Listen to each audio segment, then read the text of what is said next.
we've gotten our hands on a set of strategic documents out of Thailand that lay out one of the most ambitious national projects I have ever seen. Seriously, it's a blueprint to fuse private capital with state authority, all to achieve complete technological sovereignty.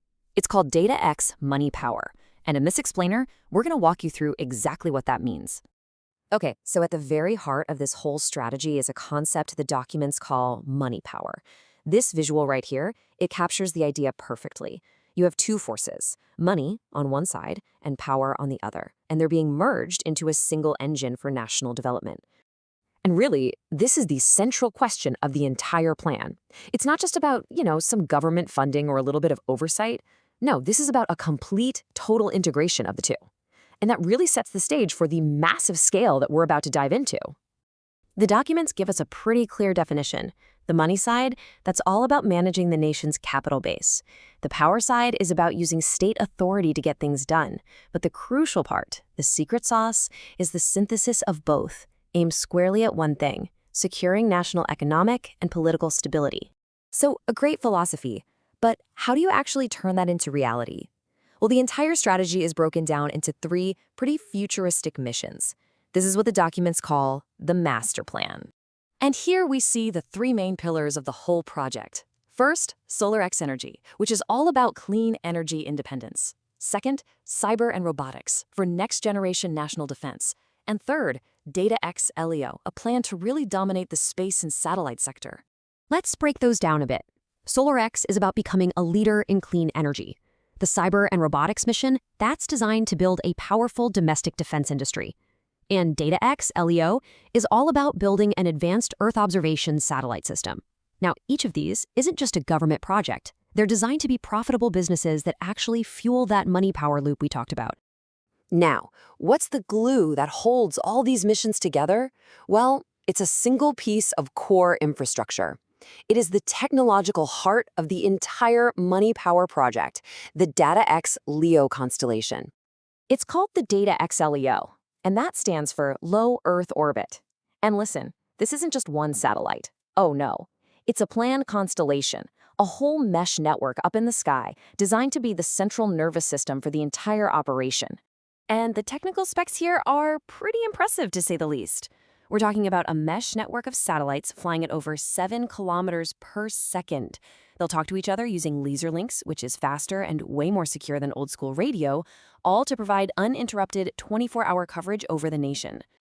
And this isn't just some vague concept on a whiteboard. The documents lay out the entire mission sequence. I mean, everything from the initial liftoff and descent, through the stage separation, all the way to orbital injection and the final deployment of the satellites. It's a detailed, ready-to-go plan.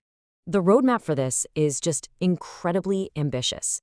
Phase 1 aims for regional coverage in just 3 years. By year 5, they plan to expand to cover the Indian Ocean and the Middle East. And the 10-year goal? A global network of over 100 satellites, creating what they actually call a space economic zone, which is basically a sovereign commercial territory in orbit.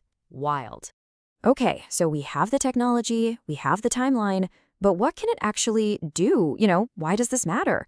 Let's look at the real-world impact, and we'll start with national defense. This is where it gets really, really interesting. This network enables what military strategists call multi-domain operations. Basically, it allows ground troops, naval fleets, and Air Force jets to all be connected by a single, secure, anti-jamming communications network.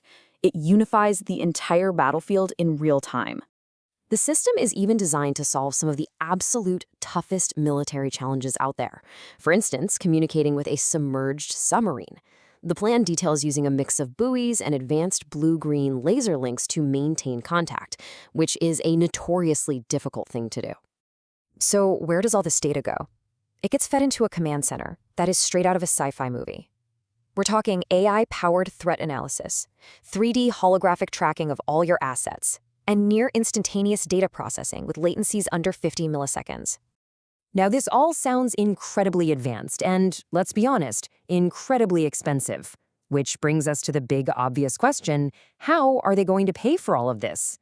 The official project proposal lays out a budget that's between $215 and $370 million US. It's a lot of money for sure, and it's broken down logically between the satellites, launch costs, R&D, and the ground stations. It looks like a conventional, if very large, tech investment. But then, buried deep in a separate internal memo, we found this number, 10 billion euros. That is more than 25 times the official budget. So, what's really going on here? The memo refers to something called an MT799 block fund from the Swiss bank UBS, valued at 10 billion euros. Now, an MT799 is a specific type of bank-to-bank message. It's used to confirm that funds are in place and ready to go for a major deal.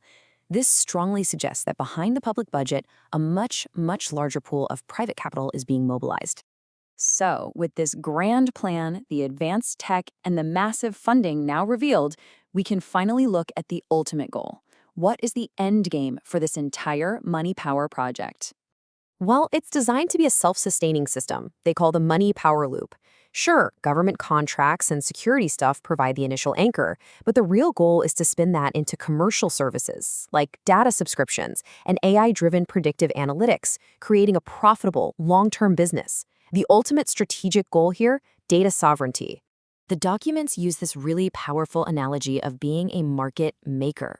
The idea is to use high-risk, patient capital, money that can wait for a return, to fund projects that the regular market just won't touch. It's about building a bridge over what they call the valley of market failure, to get to the other side, which is long-term national economic growth. So the final vision, when you put it all together, is this: a nation that is completely transformed. A country that doesn't just use technology, but actually owns the core infrastructure. Everything from clean energy to national security to the entire economy, all of it powered by a sovereign, state-of-the-art data network. We'll end with the project's own tagline, because it just perfectly captures the sheer scale of this ambition. The goal is nothing less than transforming Thailand from a data user to a world-class technology owner. It's an incredibly powerful vision, and it really makes you think. It poses a fundamental question about the future role of the state in our technological age.